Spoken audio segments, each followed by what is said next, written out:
subscribe, please click the like button, share and subscribe. It's free.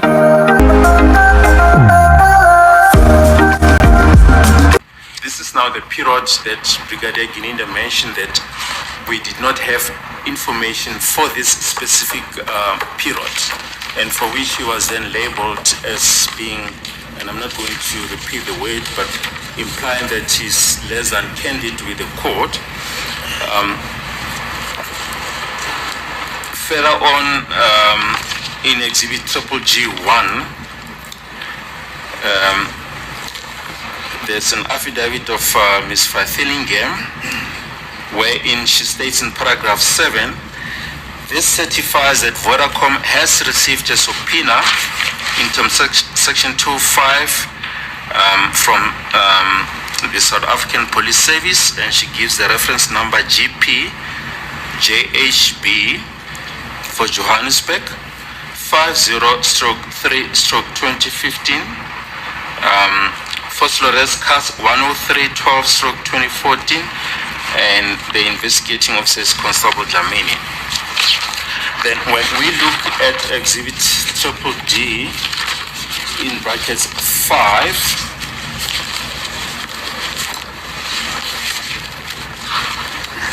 5C, this is now the affidavit of Lieutenant Colonel Halls, that he had to amend after receiving this additional information as per Exhibit G in brackets 1. This we see in Exhibit DD5 in bracket C, paragraph 3. He says on 8 May 2024, this is now the date to which email correspondence between us and Ms. Fathillingham refers.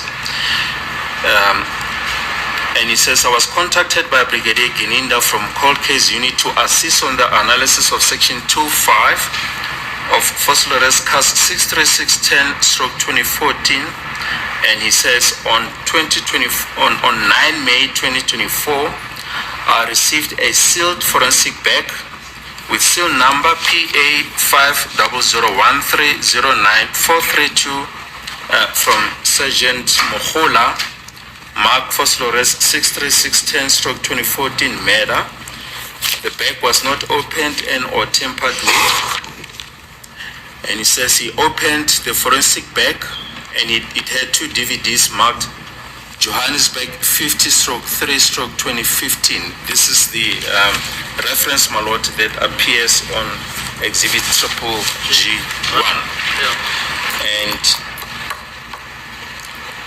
And he says the intention and scope of this analysis and request from the investigator was to determine the following: if there were any communication between this number of accused number 3072766869 and the other accused before court. And so in brief, Lieutenant Colonel Hall says he received this additional information, as a result of which he then had to amend his affidavit. We therefore submit, my lord, that the very serious assertion that Advocate MNISI made against Brigadier GININDA was unfounded and unjustified, and we submit, my lord, that that assertion ought to be withdrawn. As a court, please. Yes, Mr. MNISI.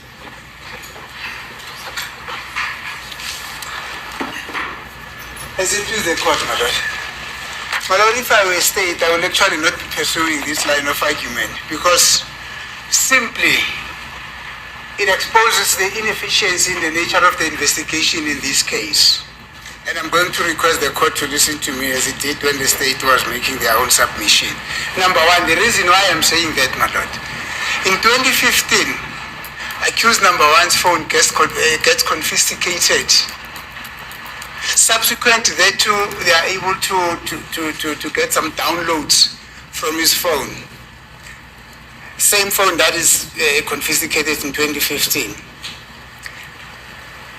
In 2020, accused number 3 and others get arrested. This case, it's got an investigating officer, a team of investigating officers that are assisted by prosecutors. None of those members having it in their mind that, look, because in 2015, accused number 3's phone was confiscated when we were able to get some downloads in the very same phone. When they were investigating this case, we were able to get some downloads in this phone which talk about the date of the 26th of October 2014. Let us also check his movement or the movement of his phone on that particular day through the section 205. They don't do that, my lord. Now they want to make a meal out of the fact that I've said that this information was made available even before the inception of the trial. That is not the point. The point has got to do with the quality of investigation of this case. But as I'm saying, if I prosecute, I will not be pursuing that argument. But nonetheless, as to whether or not that information was received at the inception of the trial or later on through the testimony of Mrs. Vittelingam, is neither here nor there. What is important is what is contained in that section 205. Because whether it was made available at the inception of the trial or it is made available through the testimony of Mrs. Vittelingam when the matter has already started, I don't think the information would have changed. That is all that this court needs to decide on whether that information bears some kind of relevance insofar as accused person's involvement, accused number 3's involvement in this case is concerned, my lord. All these other issues are just collateral issues which will actually not assist this court in the determination that this court will want to, that this court needs to do, my lord. Thank you very much.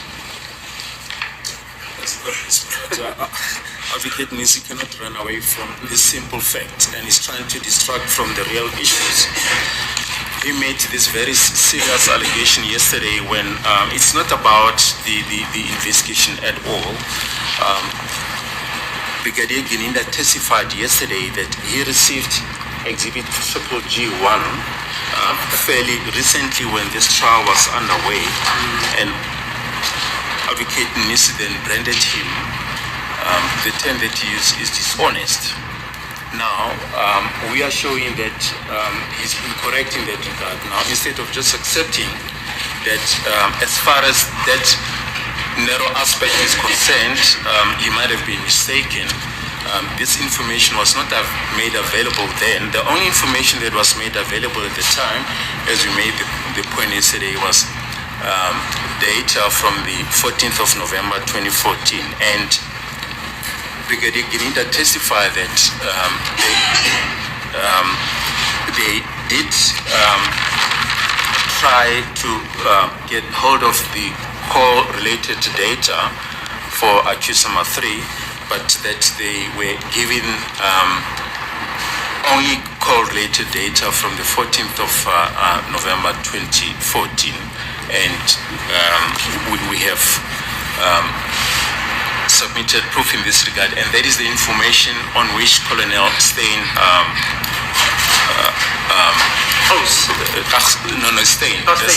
Steyn based his affidavit on.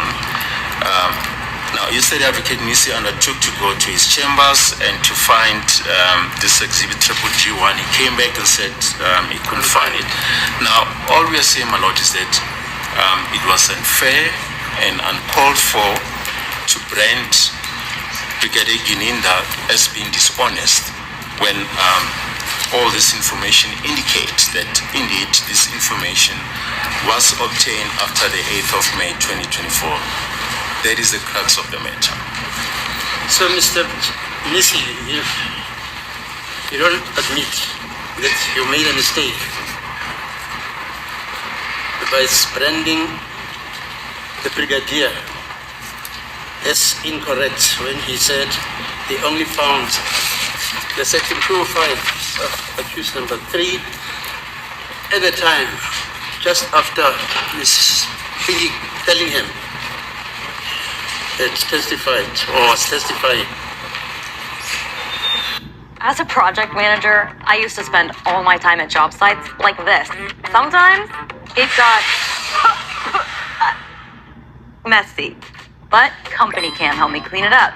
Now, I can organize projects, document progress, and keep everyone in the loop from anywhere. Company Cam is the job site management tool to add to your tech stack. Get started today at companycam.com. Normal checking accounts sit there as you withdraw and pay fees. Okay. But EQ Bank is like a checking account without the fees and I'm not so sure whether, my lord, whether I use the word Okay, incorrect. fine. Wait, stand. The court apologizes for you on any judgment which was said to have been cast on you that you are dishonest in making that statement. Okay. Right, let's begin. Yes, Family, this is Zebra Family channel. Have you subscribed? Please don't forget to subscribe. Just click the right button and subscribe. Don't forget to like too. I'm back again. Before I talk about the court for today, let me go back to MNISI was made to apologize. On his last cross-examination with Brigadier, it was a little bit tough. He had to say some of the things that he felt there was no fairness in the court. So today he was made to, yesterday he was made to apologize, but MNISI said no. It doesn't make sense that he can apologize because myself, I feel the court is run one-sided. It only serves the side of Baloyi and Brigadier GININDA. They don't care about the defense. They don't care about the accused, whatever they say. Even when an accused lifts a hand and want to communicate with the lawyer, you will hear the judge like he gets irritated because he doesn't like. Those people, he doesn't see them as humans. Because in his mind, I think Judge Rata thinks that these people are the people who deleted Senzo, even if he doesn't believe. Maybe it's because he was an apartheid judge. Because there was no law for black people during the time of apartheid. Whether you are right or wrong, during apartheid you were always wrong. We were not seen as human beings in our own country. So I understand the point where MNISI is coming from.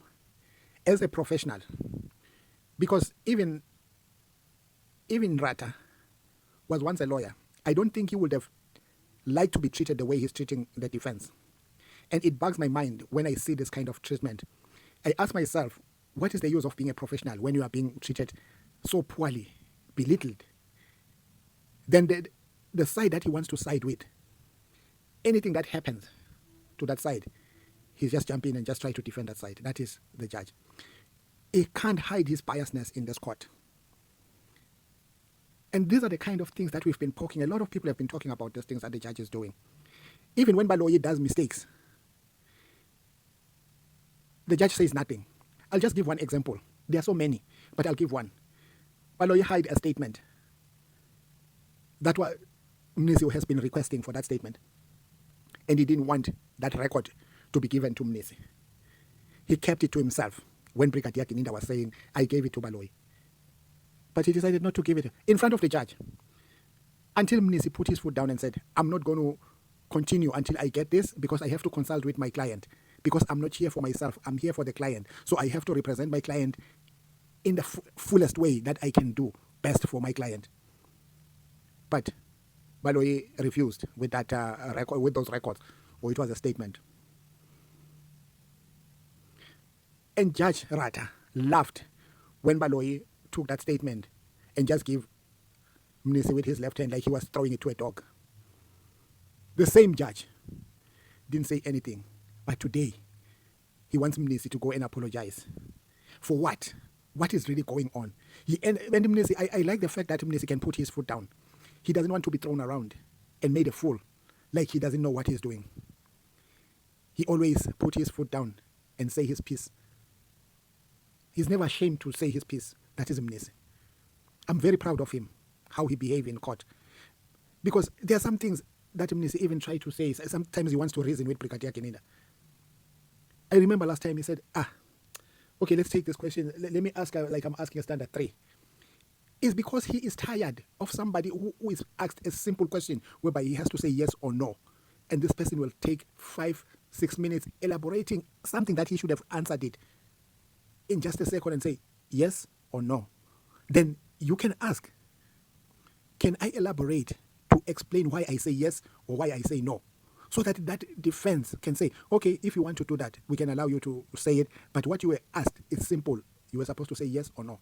But in that fashion, the judge doesn't even care when it's being done by Brigadier GININDA or Baloyi, either of the state side. They don't care what is happening. So you ask yourself, has this judge written the judgment? And what is going in his mind? Why he's behaving this way? Why he doesn't want to respect his fellow colleagues? That is why Mgoma Zulu sometimes he feel like he cannot stand this kind of nonsense. It's degrading him. He is sick now. You might find part of the sickness is what is happening there in court. Because you get stressed up when you know the law and somebody bending the law, wanting it to do in his own way how he believes justice should be done. And even if he's wrong, confronted with whatever he's doing is wrong, what he normally do? He just changed the topic. Or sometimes we say, let's forget about it, let's go on. Let's not delay the court, let's go on. Because he doesn't want to be confronted with facts. That is the kind of judge we have in that court. I don't know whether the Meyiwa family will ever have closure as to what happened. Looking at all these kind of things that are happening in court, you have accused who are in court, but the mastermind, the judge doesn't question. How can I go on with this case when you yourself, as a senior investigator, you are telling me that there is a mastermind who paid these people money? But this mastermind is not here in court. You are telling me you're still investigating. Does it make sense? Should I set these three people free here? Because sometimes the judge has to take a stand, but he doesn't want to tell you that because he's compromised. Family, what do you think about this? Drop your comment. Don't forget to like, share, and subscribe. Let's fight for the justice of Senzo Meyiwa. And let's make sure we don't let our country to be a banana republic through this old man. Family, noma ngabe izindlu zodaka kusekhaya la. Nitho sendwakalalanga ukucenga amadolo. And he's working hard to get people who deleted his life to be brought to book. Ngiyandithanda nonke ngothando lukaLove. Bravo, bravo.